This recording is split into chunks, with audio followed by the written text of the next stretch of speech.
जीवन में किसी को जल्दी और ज्यादा सफलता मिलती है तो किसी को काफी इंतजार करना पड़ता है। काफी संघर्ष के बाद सफलता मिलती है। ये भी सच है कि जीवन की दशा और दिशा भाग्य ही निर्धारित करता है। इसके साथ ये भी सच है कि कर्म का परिणाम किस्मत के ऊपर निर्भर करता है, यानी कि कर्म के परिणाम में भाग्य की भूमिका बहुत ही महत्वपूर्ण होती है। इसका मतलब ये नहीं है कि भाग्य के भरोसे ही रहें। कहा जाता है कि कर्म करने से ही भाग्य का रास्ता खुलता है।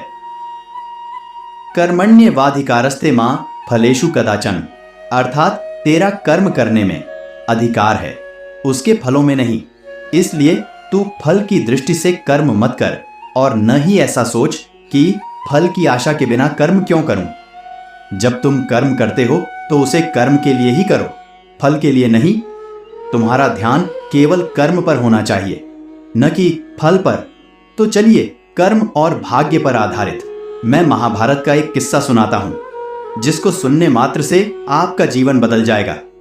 महाभारत काल में जब भगवान श्री कृष्ण पांडवों की ओर से शांति दूत बनकर हस्तिनापुर कौरवों को ये बोलने गए थे कि वो पांडवों को इंद्रप्रस्थ दे दे या फिर कोई 5 गांव दे दे, ताकि युद्ध को टाला जा सके, जिससे कि दोनों पक्षों में शांति बनी रहे।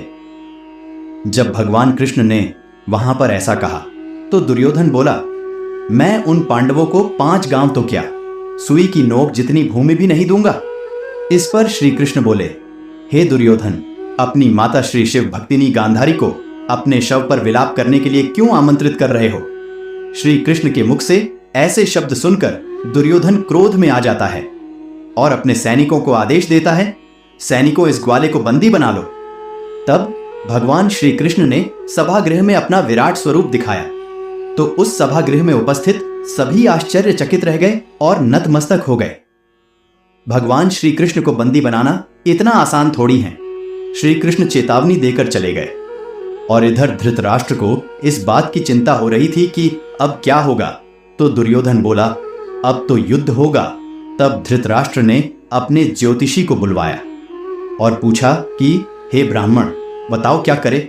दुर्योधन, जिसका नाम सुयोधन था, जो अपने कर्मों से दुर्योधन बना, ज्योतिषी ने सुयोधन की कुंडली देखी और कहा कि महाराज, सुयोधन की कुंडली में राजयोग है और इसे राजा बनने से कोई रोक ही नहीं सकता।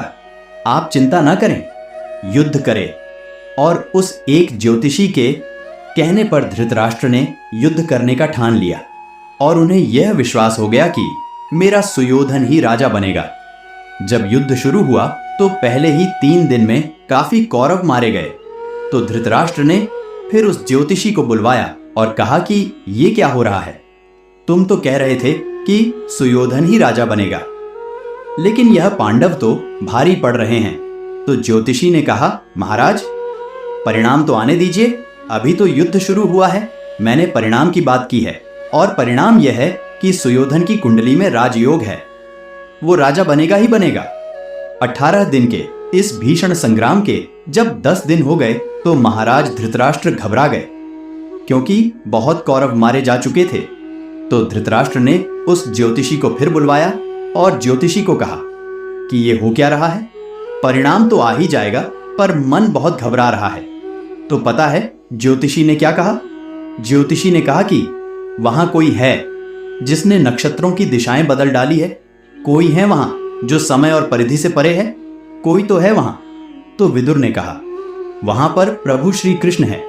जहां श्री कृष्ण होते हैं वहां सारे नक्षत्र, सारी दिशाएं उनके कहने पर चलती हैं, कुंडली पर नहीं। इसलिए अपने आराध्य पर भरोसा रखो। जब आपके जीवन रूपी रथ को श्री कृष्ण चलाएंगे तो महाभारत कितनी भी बड़ी हो, सामने वाले योद्धा कितने भी मजबूत हो, वो धराशायी हो जाएंगे। वो सुयोधन जो दुर्योधन बना, उसकी कुंडली में राजयोग था, लेकिन उसका रास्ता धर्म का नहीं था, उसका रास्ता अच्छे कर्म का नहीं था। श्री कृष्ण को कुंडली बदलने में पल भर भी नहीं लगा। तो अपने विश्वास को अपने प्रभु पर मजबूत रखिए, अपने कर्म पर मजबूत रखिए, भाग्य को बुरा मत बोलिए, अपने कर्म पर भरोसा रखिए, अपने ईश्वर पर भरोसा रखिए। भाग्य तो यूं पलट जाएगा जब वो चाहेगा। इस कथा से हमें यह शिक्षा मिलती है कि भाग्य और किस्मत का आधार नहीं, अद्भुत कर्म होते हैं, जिससे हमें अपने भाग्य को भी बदलने का सामर्थ्य प्राप्त होता है। भगवान श्री कृष्ण ने हमें यह समझाया है कि हमें अपने भाग्य पर निर्भर नहीं होना चाहिए, बल्कि हमें अपने कर्मों की प्रतिभागिता करते हुए अपना भविष्य स्वयं निर्मित करना चाहिए। आज की ये वीडियो आपको कैसी लगी? वीडियो को लाइक करके कमेंट में ज़रूर बताइएगा, और चैनल पर आप पहली बार आए हो तो चैनल को सब्सक्राइब करना ना भूलें। जय श्री कृष्ण।